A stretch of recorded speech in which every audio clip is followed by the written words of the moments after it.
Hi there. As you know, education has been hugely disrupted over the past few years, and I'm sure, like me, you have felt the stress of change as you rapidly try to adapt to the evolving needs of students and your institutions.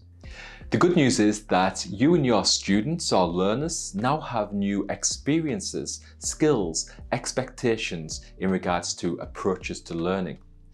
So rather than go back to how things were, there's an opportunity now to build and to further develop ourselves, to adopt best practices and to overcome the drawbacks of teaching across different learning environments. This video outlines 4E's for the future educator to consider in order to position yourself well for further education reform.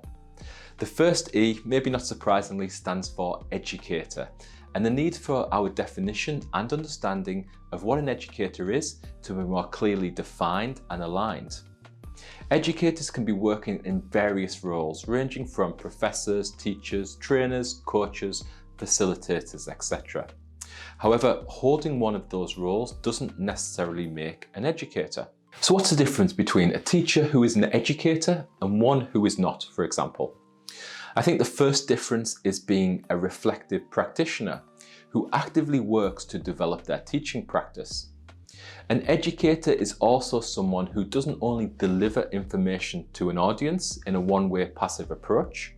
Instead, they have a mixed toolbox of approaches to engage and support people to learn.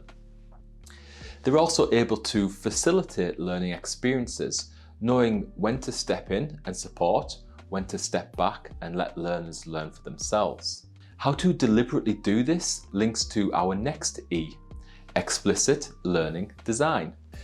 This is interlinked with the evolving role of the educator in that an emerging aspect of the role is the ability to design learning experiences, as developing your learning design skills can help you meet the needs of more learners. We know learners come in all different shapes and sizes with huge variation in cognitive ability, physical ability, availability, in location, in motivation, etc. Explicitly employing learning design helps to meet different learners' needs by moving you away from a one single approach, such as delivering content, and towards a more considered approach of designing and providing learning experiences that may span the online and in-person environments, may incorporate technology to support learning, may include opportunities for active and collaborative learning. Starting with learning design as your primary focus as an educator can also mean adjusting where your time and efforts are placed. Instead of turning up for that scheduled teaching session and delivering your content for an hour, your time may instead be spent on designing outcomes-focused learning experiences. So then maybe you decide to package information into instructional videos or provide engaging self-directed learning activities such as readings or discussion forums that learners can access flexibly. This repurposing of content allows the scheduled teaching session time to then be an experience that you facilitate rather than disseminating, providing your learners with a more engaging, meaningful learning experience where they do the heavy cognitive lifting through inquiry, problem solving, project work, or other creation approaches.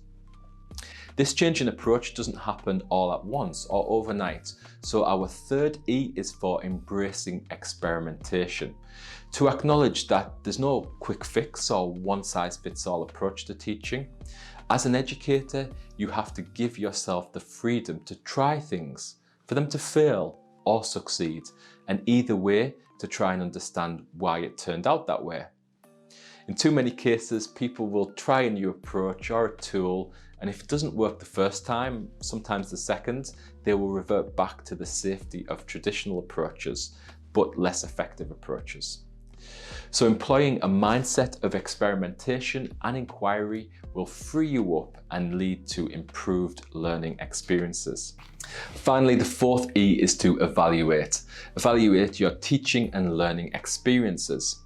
Again, this is interlinked with the previous E's of developing the educator role to critically reflect on your teaching practice, to evaluate your explicit learning designs, to try and understand during your experimentations why something worked or why it didn't in order to replicate success or redesign for the future. Your learners are a great asset in this approach, as you can reach out for feedback at dedicated points throughout your session or course. Okay, so the aim of this video was to get us thinking about defining the role of the educator, being explicit with deliberate learning design, adopting an experimental mindset, and evaluating ourselves frequently to ultimately help us adapt and succeed now and in the future of education. We've actually just scratched the surface of these topics, so keep an eye out for our other videos that provide a deeper dive, and I think I'll link to some in the description below.